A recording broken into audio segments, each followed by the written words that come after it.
మీ business ఏదైనా మీ ఊర్లో promotion చేయాలంటే అది సుమన్ టీవీతోనే సాధ్యం. ఇప్పుడే సంప్రదించండి. నమస్తే, వెల్కమ్ టు సుమన్ టీవీ. నేను మీ కస్తూరి.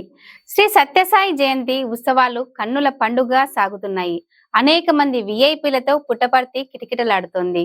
శత జయంతి ఉత్సవాల్లో పాల్గొన్న ముఖ్యమంత్రి చంద్రబాబు ఈ భూమిపై మనకు తెలిసిన, మనం చూసిన దైవ స్వరూపం భగవాన్ శ్రీ సత్యసాయి బాబా అని పేర్కొన్నారు. ప్రేమ, సేవ, ప్రశాంతత, పరిష్కారానికి బాబా ప్రతిరూపమన్నారు. Love all, serve all, help ever, hurt never అనేది శ్రీ సత్యసాయి మనకు చూపిన దారి అని చంద్రబాబు కొనియాడారు. విశ్వశాంతి, విశ్వ సౌభాగ్యం, సకల జనుల సంతోషం అనే భావనతో ఆయన జీవించారని తెలిపారు.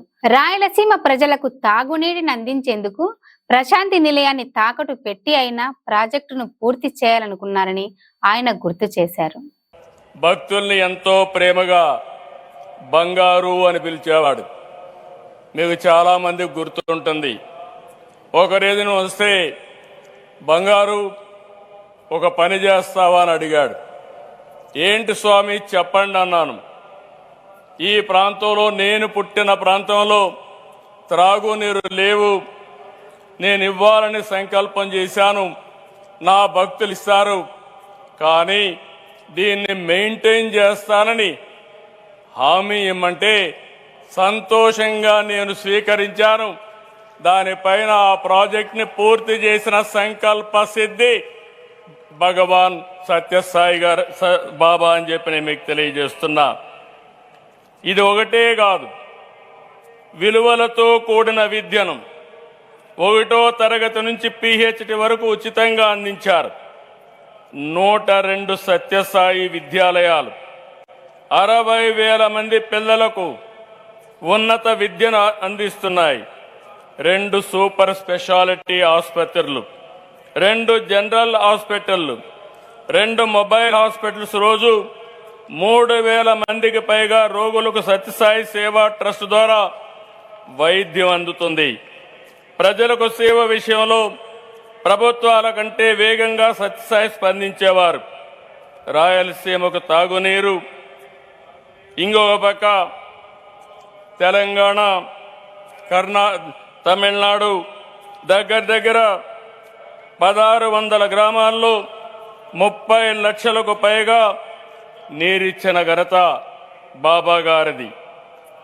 సత్యసాయి సేవలు ప్రపంచమంతా విస్తరించేలా 1972లో ఏర్పాటైన సత్యసాయి సెంట్రల్ ట్రస్ట్ కృషి చేస్తుంది. ఈ ట్రస్ట్ అయితే 140 దేశాల్లో 200 కేంద్రాల్లో సేవ అందిస్తుంది. ఏ సంస్థకు లేని విధంగా సత్యసాయి సంస్థకి 7,50,000 మంది సేవాదళ్ సభ్యులున్నారు. ఈ సేవకులతో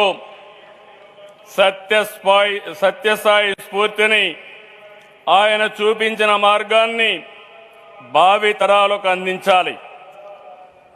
నేను అందుకే చెప్తున్నాను, సత్యసాయి సిద్ధాంతం మనం అర్థం చేసుకోవాలి, మరింత విస్తరించాలి. ఆయన భావనలు, బోధనలు, ఆలోచనలు భవిష్యత్ తరానికి ఆచరణ మార్గం కావాలి. సాయిబాబా ఫిలాసఫీని, సేవా మార్గాన్ని ముందుకు తీసుకెళ్లే బాధ్యత మనం తీసుకోవాలి. భగవాన్ మనతో లేరనుకోవద్దు. ఆయన వదిలిపెట్టినటువంటి సత్యసాయి సిద్ధాంతం ద్వారా, చూపిన మార్గం ద్వారా మనం ముందుకెళ్లాల్సిన అవసరం ఉంది. Baba has shown the solution to people's problems. He left a great legacy. We have all benefited from his teachings, but today is not a day only to remember. I request the Satyasai Trust through its organization and its volunteers to study and Satyasai principles and research his miracles, revisit and spread his teachings to all global citizens to attain universal peace and happiness.